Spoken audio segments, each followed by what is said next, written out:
Christmas time is here. You know, there's nothing better to do during Christmas time than sit by the campfire, drink your limited edition Sprite cranberry soda, and listen to some Michael Bublé. With the weather getting colder and the mass media companies coming in full swing and making us buy any product they make, commercials, ads, and marketing is just everywhere this season.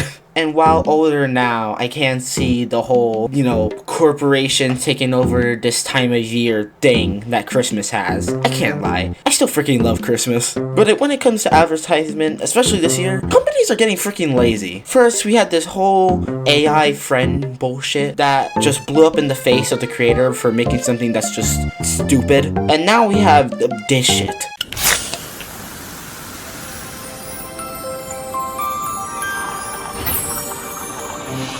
I'm not gonna lie, man, this ad genuinely pisses me off. It's the fact that they're so blatant about it. It's not even trying to hide that it's AI. It just looks freaking butt ugly. It's stupid. It just sounds like shit. And the tagline, the real magic. Yeah, real magic my ass. I just hate it. However, this ass commercial made me think of the type of marketing I used to have shoved in my face as a kid. And the time when cringy commercials were at least made by people who actually gave a passion into them. And honestly, when I think of these ads, the first thing that comes to mind is Nintendo. That just weird era of the Wii U and 3DS where Nintendo was just having that shift where I'm pretty sure most gamers were side-eyeing it kind of weirdly. That era just has a special place in my heart. And even what you could say about how cringy it is, because it is cringy, it at least had that passion. So today, I want to hide in my nostalgia from the terrible burning world we're living in now, and talk about the time where Nintendo's ads actually had passion.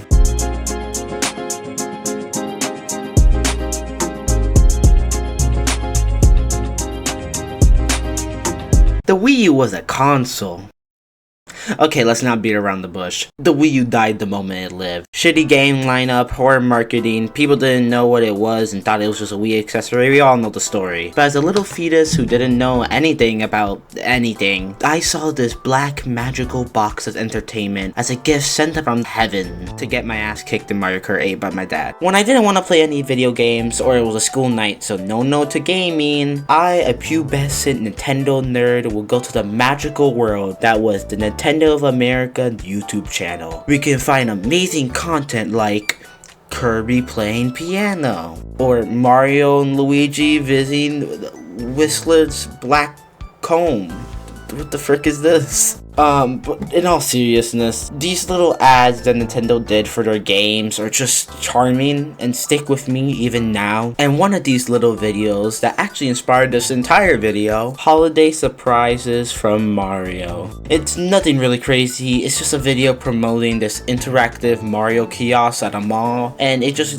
gives gifts to small children, and I don't know, I just really like it. It's just wholesome. It just leaves this warm feeling inside my heart every time I rewatch it or think about it. And some of these videos will actually have great production value for just a minute-long marketing tool, like these Yoshi Woolly World animations. It's just some stop-motion video made for the game, and while I do have a semi-bias for any form of stop-motion animation, I think anyone can tell how cute these little short movies are. There's also this one trailer for Luigi's Mansion Dark Moon where the merch company I Am 8-Bit made a Poltergeist 5000 replica for this one trailer. And there's even a behind-the-scenes video, which I also love. I just love seeing people work on stuff that I have no clue how they made. It's just always interesting for me. And actually, since 2013 was the year Luigi, yeah, I remember that, there was actually another game that came out this year with more ads. Mario and Luigi Dream Team. I'm pretty sure anyone that knows something about that Wii U 3DS era of the YouTube videos remembers Where Will Luigi Fall Asleep commercials. They're pretty simple. It's just mascot costumes of Mario and Luigi. Luigi falls asleep, portal opens, cue gameplay of the game. I don't know. It's just interesting to me. I just really like the narrations and how the story progresses. I just find it cool. The whole thing's just charming. But when it came to the advertisements that don't have this higher production value, they still stay in my head. We got this infamous Smash Bros. Amiibo ad where a kid buys a Mario amiibo to impress the girl character that I don't remember the name of. I don't know what was up with this commercial. Who thought this was a good idea? Speaking about cringy commercials, we also got the Yoshi's Woolly World commercial. Woshi! It's a double Yoshi explosion! Yeah! And while these commercials are only known for being cringy and bad, which like fair, I still love these commercials even if they're in the category of they're so dumb it's funny type of way. But when we're talking about cringy Nintendo commercials from this time, I think there's only one ad that comes into the mind of any Wii U kid. So I want to ask you a question. Are you a Squid or are you You're a kid now, you're a Squid now. You're a kid, you're a Squid, you're a kid, you're a Squid, you're a kid now. I don't care if it's cringy, I don't care if it's dumb, and I definitely not bitter this is the only Splatoon video that Game Theory has ever done.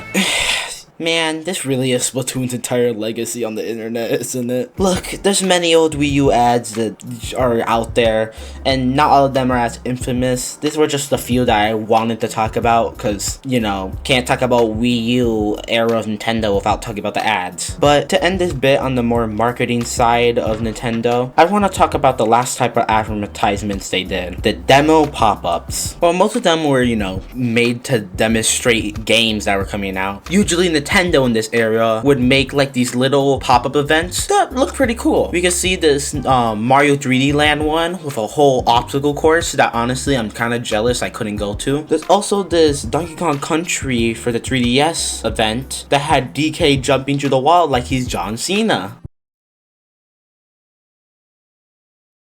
Are you sure about that? But when it comes to these pop-up events, there's instantly one I think of, the Splatoon Mess Fest. Look, any Splatoon fan in 2015, scratch that. Any Nintendo fan in 2015 remembers the Splatoon Mess Fest. It was this event where people can play the game before release, but the part that I remember mostly is the freaking obstacle course that they made for the game. Like, bro, they had Jane Madison on this thing. I don't know if I'm saying that right. I just know him from Sonic the Hedgehog. They also decided to make the Splatoon-themed water fountain in Toronto with this ugly ass face. Like, bro, who saw this and decided, no, this is good to ship. I don't know. Anyways, Nintendo's channel was primarily marketed to just get people to play their games back then, but to me, they also cared about entertaining the little kiddos who spend their time on the YouTube channel, or like the eShop on the Wii U and 3DS. And there's no better example of that than the shows they used to do there. But before getting to that, I want to cut to our commercial break. 7-Up, Beyond Cola. Because you never know who might drop in. Nothing melts away the cold like a delicious hot bowl of Campbell's soup. Home for the holidays with Domino's Pizza's Season's Greetings Special. Now get a medium pepperoni pizza for just $2.99.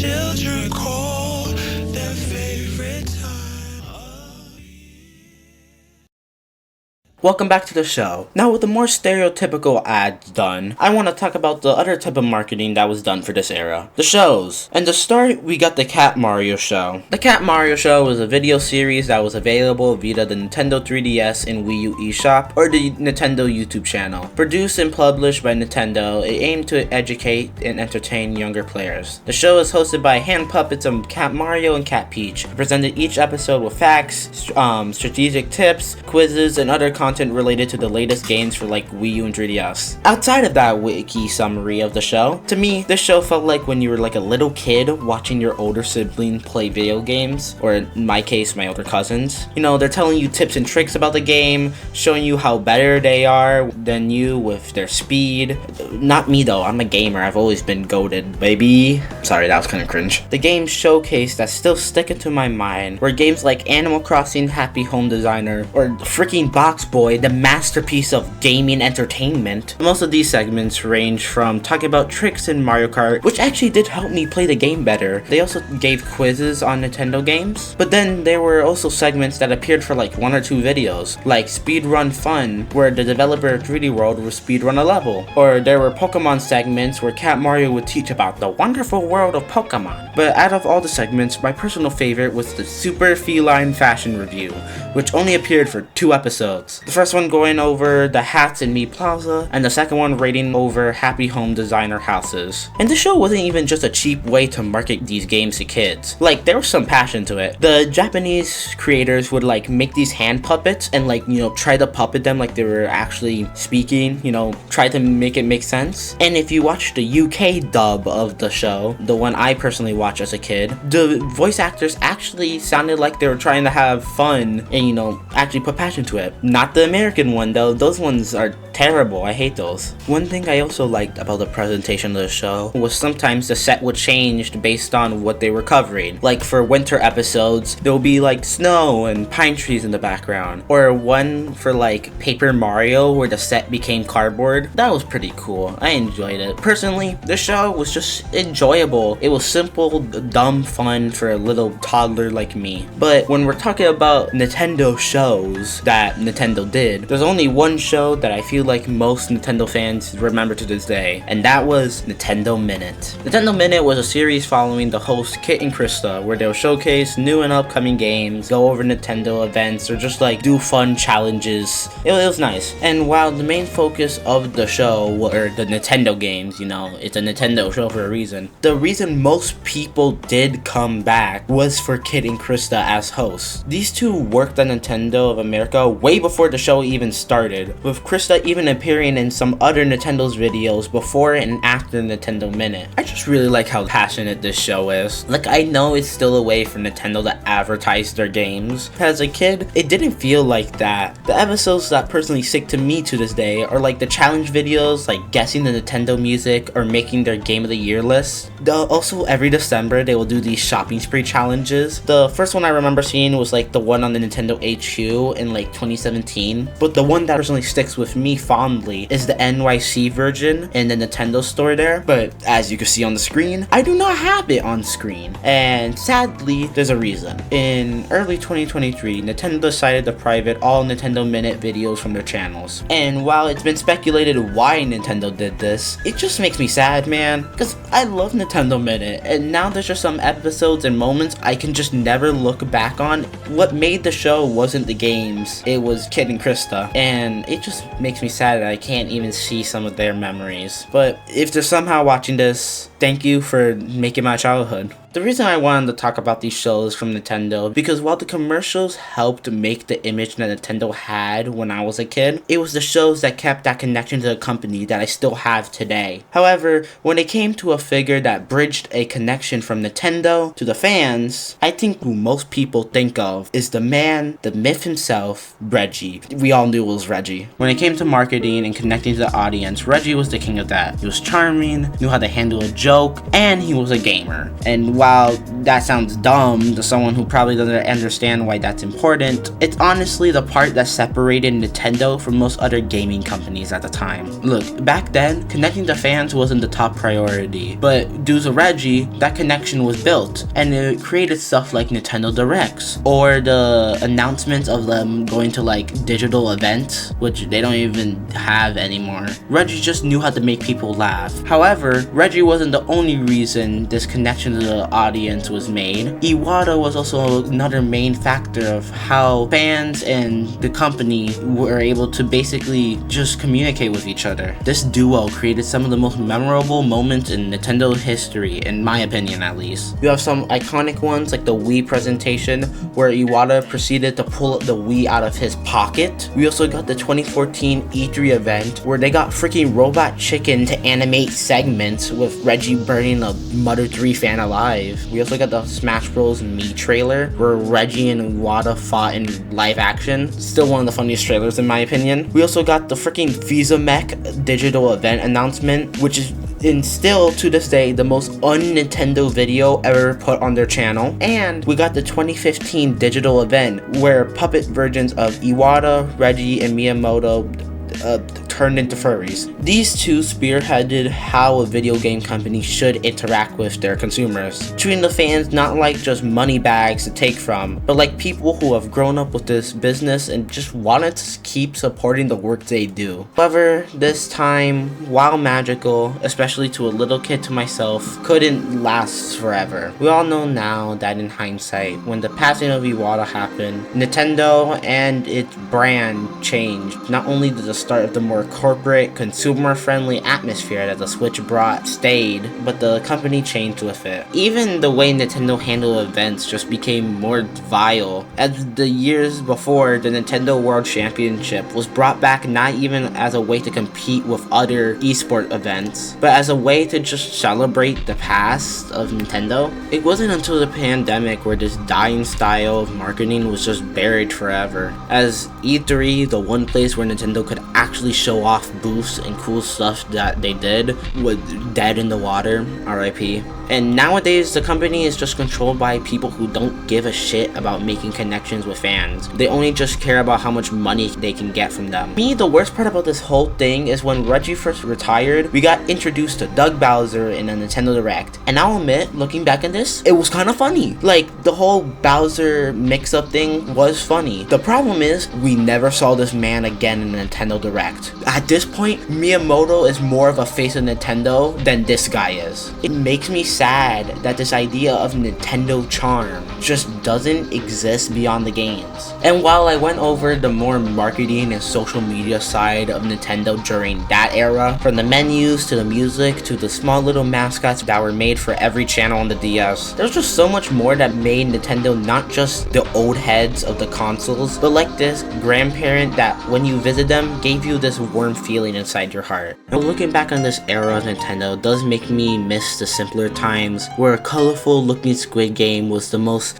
greatest thing I've seen in my life. I think leaving off on a sour note is just wrong, because more than ever, there are so many creators who are touched with that small warm feeling and want to keep that passion that made all these games come alive in the first place going, because even if it takes all their blood, sweat, and tears to create something, they'll do it, because no matter what AI crap is pumped out, the passion in anything will always be better.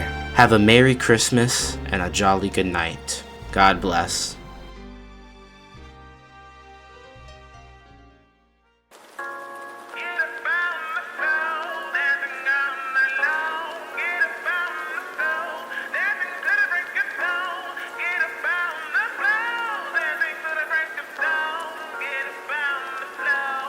Hello, thank you for watching this video. It is like 2 a.m. when I'm recording this. I am tired. It's like it's the Christmas Eve right now. And I want to thank you. I want to say thank you for watching. If you're a subscriber or you've seen my stuff, sorry this took so long.